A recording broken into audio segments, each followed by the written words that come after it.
This is Martin Zender once again coming to you from the laundry room. This is where I live, my home, my laundry room home with the laundry cam here in Fort Lauderdale, Florida. There's something you may not know about me, but you probably do.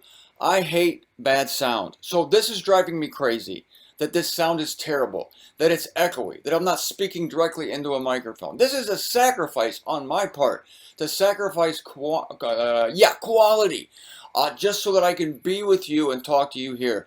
And so you're very patient with this.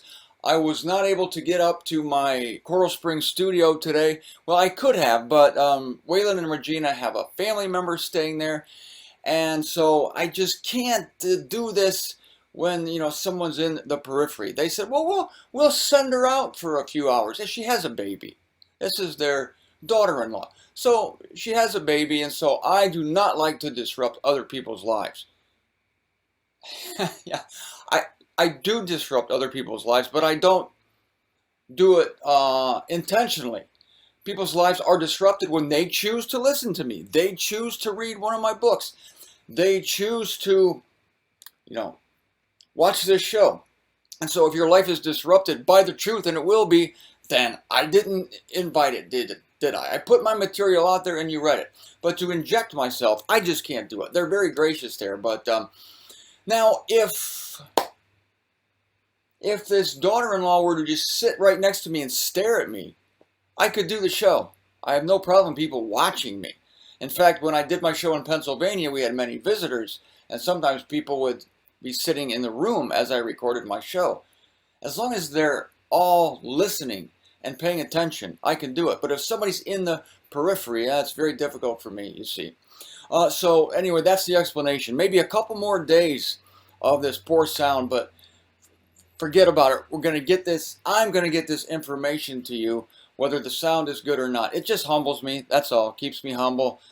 I like it, everything to be great, but it's not. So another dose of humility. This wreath, I got an amazing truth for you on this wreath. Remember in verse 16 of verse 14 of chapter 14. I don't have my glasses on. I can't see much here. There was one on a white cloud. It was the Son of Mankind, having a golden wreath on his head. Now, this golden wreath is really interesting, and I'm going to apply it to your life.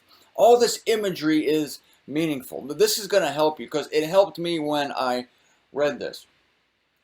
Now, a wreath speaks of two things: reward and dominion. The competitors in the Olympics, for instance, in the old days, they got a laurel wreath. They got a wreath made of leaves.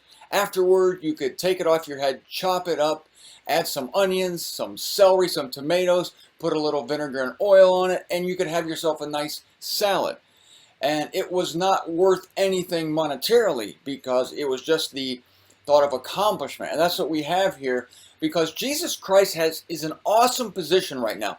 He's an awesome position in that he has won.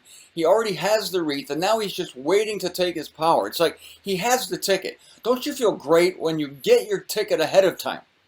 You print your boarding pass, let's say, on the airlines, and you have it, and you feel so smug and secure. And you see all these people at the airport struggling at the airport to line up and get their boarding passes. You already have yours. You can just waltz right by the check-in area and go directly to security. Isn't that a great feeling? Well, Jesus Christ has this great feeling that he's already done the hard work. And now he has been given all authority, he said to his disciples in Matthew 28, has been given to me in heaven and on earth, but he has not taken his power. But he has the ticket. That has to feel so good. All he has to do is show the ticket, and then he's in. He's going to rule and reign on this earth. And the ticket is this crown, this wreath. It's a golden wreath, which is weird, because the wreath was made out of salad fixings, generally. But now we have a wreath that is golden. The gold speaks of dominion. And the dominion is given to one of a regal rank. And sure enough, Jesus Christ qualifies. This is from A. Enoch. As a prize, it was twined of a perishable plant. as a royal headpiece, it was made of precious metal. So the royal headpiece speaks of dominion. Now, this one, capital O, is going to exercise his rights. And he does it as a reaper. It is his right to take control of the earth anytime he wants. And he's going to do it. Now we know that the darnel that was sown in the field that he is going to reap was sown by an enemy.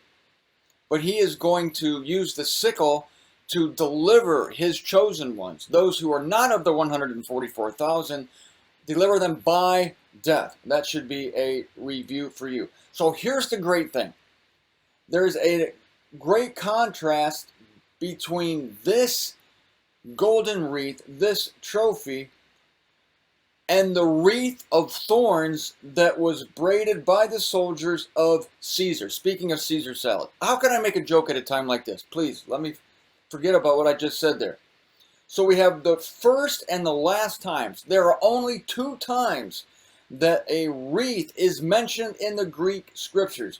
And the first time was when a wreath of thorns was put together by those sick, cruel, idiot head Roman soldiers and pressed upon his head, and his head bled, and it was a mock tribute to him. Oh, you're the king of the Jews. Well, we have a wreath for you since you're the king of the Jews. It's just horrible. And then they put it on his head.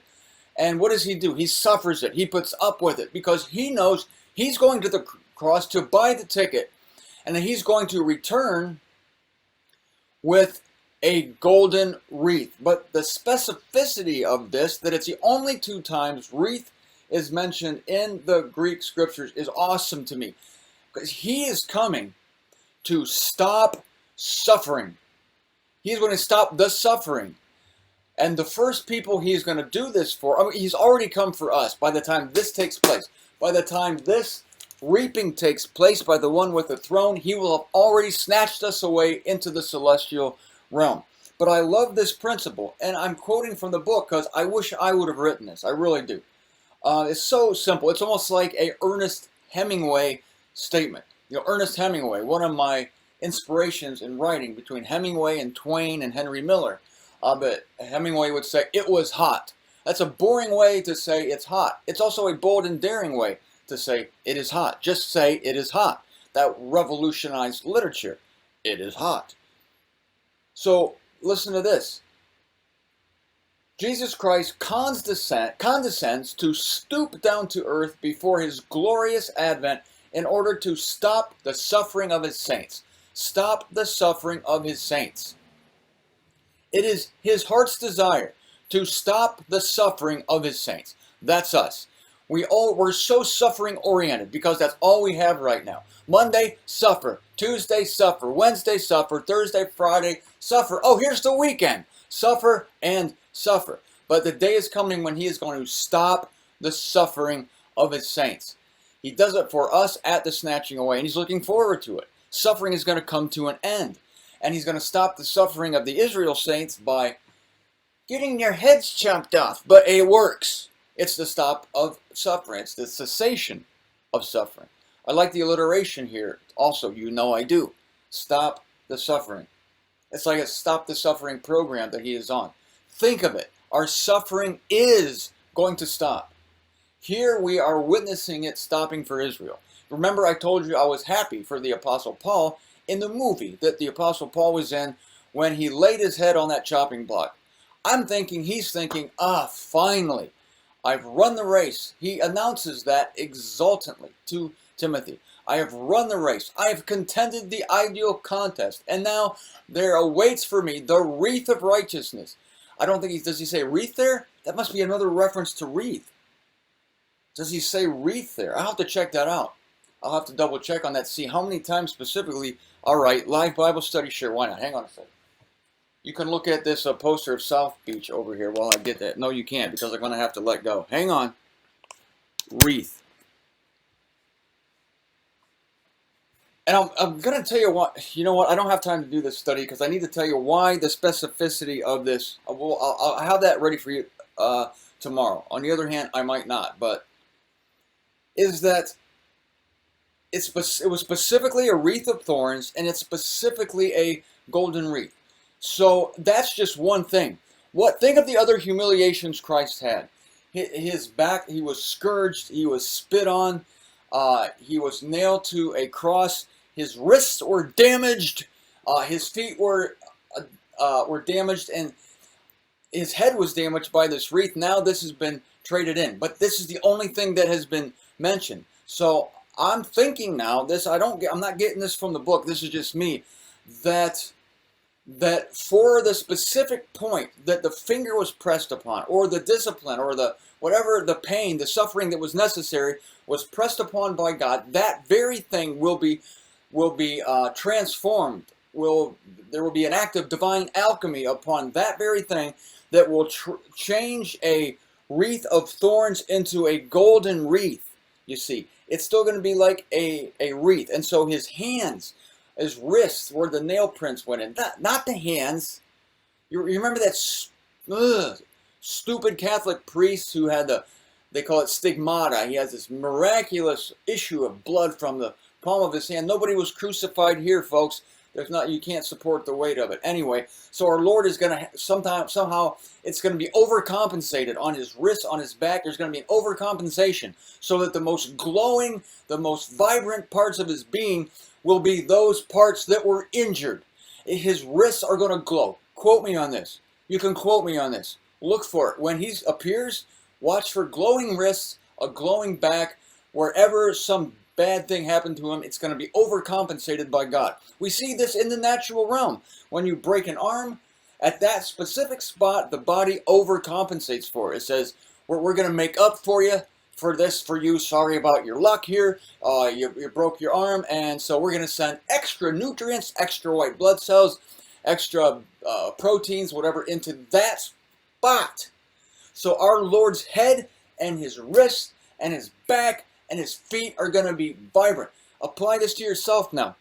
Whatever area of your life he's touching now, whether it's a physical infirmity, you can't move your legs, you don't have a leg, or it's an emotional infirmity, you're depressed, he's going to take that depression and you're going to be happier than anybody else who wasn't depressed. You see what I mean? People who weren't depressed here on earth, they're going to be happy in heaven. I'm not saying they're not going to be, but I'm saying that if you suffer from depression, you're going to be way happier than them, because there is going to be an overcompensation because I'm getting this from this wreath of thorns, and golden wreath. The same thing, turned from thorns to gold.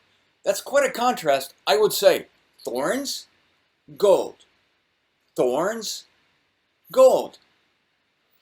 So if you have had trauma in your relationships, if you have been hurt, damaged, or injured in relationships, then you're going to be the most popular person among the celestials. Sure, the other saints will have their social circles, but you will be queen bee. And everyone will want to be with you. If you've been rejected in this life, God's going to put his finger on that sore spot, and you're going to be the most accepted, loved person. More than the rest of us poor sorry saps who got some, relative acceptance in this life. You've been rejected all around, don't worry. God knows that. And he's going to take that very thing that's been your sorest trial, and he's going to take it through the roof. Through the roof.